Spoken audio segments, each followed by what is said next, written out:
Les conquêtes romaines. L'armée romaine. Au début de la République, Rome possède déjà une armée bien organisée. Le citoyen romain est fier de combattre pour sa patrie. De 17 à 46 ans, il peut être mobilisé pour la guerre, pourvu qu'il puisse acheter l'équipement nécessaire. Les plus pauvres, qui n'ont ni maison, ni terre, ni équipement, sont dispensés de service militaire. L'armée romaine est formée de légions. La plupart des légionnaires sont des fantassins, armés de glaives et de javelots. La discipline est très sévère, les soldats coupables de lâcheté sont frappés à coups de bâton ou même décapités à la hache. En cas de victoire, les soldats courageux reçoivent une part du butin, et leur général monte sur la colline du Capitole debout sur un char de parade. C'est la cérémonie du triomphe. Parfois on élève des arcs de triomphe en souvenir des victoires les plus éclatantes. La conquête de la Méditerranée. L'Italie conquise de -509 à -264. Les Romains ont d'abord lutté contre leurs voisins étrusques et sabins pour assurer leur sécurité dans la plaine du Latium. Mais en 390 avant Jésus-Christ, une attaque des Gaulois arrête cette montée en puissance. Rome est pillée et brûlée. Après -390, les Romains parviennent à vaincre les peuples italiotes puis les cités grecques d'Italie du Sud. Rome devient alors la maîtresse de la botte italienne. La lutte contre Carthage de -264 à -146.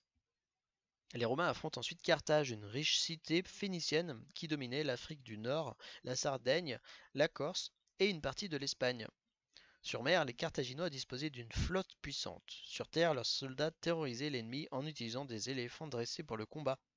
En un peu plus d'un siècle, trois guerres se succèdent. Ce sont les guerres puniques.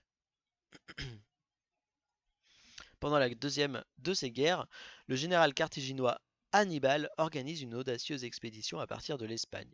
Avec des éléphants, il franchit les Pyrénées, puis les Alpes et attaque les Romains par le nord. Son génie lui permet d'infliger de lourdes défaites aux légions romaines, en particulier à la bataille de Cannes en -216. Mais Hannibal ne sut pas profiter de sa victoire en marchant sur Rome. Il passe de longues années en Italie du Sud, sans comprendre que les Romains, ragaillardis par son immobilisme, organisent une expédition contre Carthage. En -204, le consul Scipion débarque non loin de Carthage afin de poursuivre la guerre en Afrique. Hannibal, rappelé dans sa patrie en -203, est finalement battu par les Romains à la bataille de Zama en -202. Carthage doit livrer ses bateaux, ses éléphants et une partie de ses richesses. Lors d'une troisième guerre, Carthage est prise et totalement rasée. Les Romains sèment du sel sur son sol. Désormais, Rome domine l'Espagne et les côtes d'Afrique du Nord. La conquête de la Méditerranée orientale, -146 à -27. Les Romains se lancent ensuite à la conquête de l'Orient. Ils s'emparent de l'Illyrie, de la Macédoine et de la Grèce, d'une partie de l'Asie mineure, de la Syrie, de l'Égypte et de la Cyrénaïque. Les royaumes hellénistiques sont anéantis. De grands chefs militaires comme Marius, Sylla, Pompée, etc. conduisent ces expéditions victorieuses qui permettent de rapporter de prodigieuses richesses. Les conséquences des conquêtes. Les richesses affluent à Rome, car les pays vaincus doivent verser des tributs énormes aux vainqueurs. Des bateaux reviennent chargés d'œuvres d'art dérobées en Grèce et en Orient. Les riches romains font cultiver leurs domaines par des prisonniers de guerre vendus comme esclaves. Par contre, les petits paysans mobilisés pendant des années pour la guerre n'arrivent pas à remettre leurs terres en culture. Ruinés, ils viennent à Rome grossir le nombre des citoyens sans travail. À la fin du IIe siècle, le consul Marius décide de changer le système de recrutement des soldats. L'armée s'ouvre aux plus pauvres et devient une armée de militaires professionnels entièrement dévoués à leur chef. Le pouvoir de gouverner Rome risque alors de tomber entre les mains de généraux ambitieux. César conquiert la Gaule. Au début du 1er siècle avant Jésus-Christ, seul le sud de la Gaule était contrôlé par les Romains. Ce territoire formait la province de Narbonnaise. Le reste du pays était habité par de petits peuples gaulois. Averne, Santon, Parisie, Rème, Unel, etc. Divisés par des querelles incessantes. En 58 avant Jésus-Christ, Jules César, membre d'une riche famille patricienne de Rome, devient gouverneur des provinces de Gaule cisalpine et de Gaule narbonnaise. Très ambitieux, il entreprend aussitôt la conquête de la Gaule afin d'acquérir la richesse et la gloire militaire. Il espère que, une fois devenu célèbre, il pourra gouverner Rome en maître absolu. Dans un ouvrage intitulé La guerre des Gaules, Jules César raconte ses combats.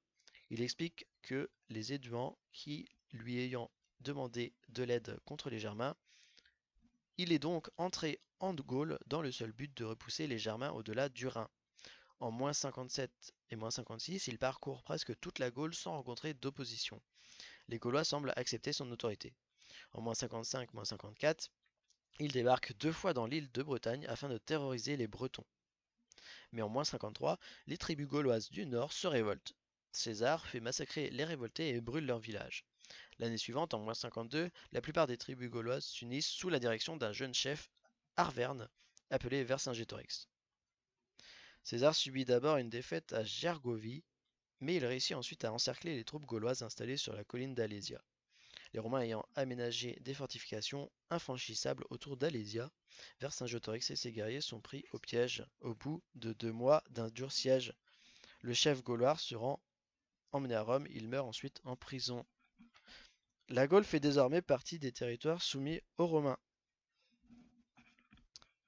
Donc pour euh, les mots de vocabulaire, la patrie c'est le pays où l'on est né, pays du père des ancêtres. Mobiliser donc c'est convoquer les conscrits, c'est-à-dire les citoyens en âge de combattre. La légion c'est une unité de l'armée romaine comprenant d'abord 3300 puis 4200 et enfin 6000 soldats. Un fantassin c'est un soldat qui combat à pied. Du butin c'est ce qui a été pris à un ennemi vaincu. La flotte, c'est un ensemble de bateaux, ne pas confondre avec une flotte de guerre avec une flotte de commerce. Guerre punique, ce sont les guerres au cours desquelles les Romains ont combattu les Carthaginois. Et un tribut, c'est ce que le vaincu doit verser au vainqueur.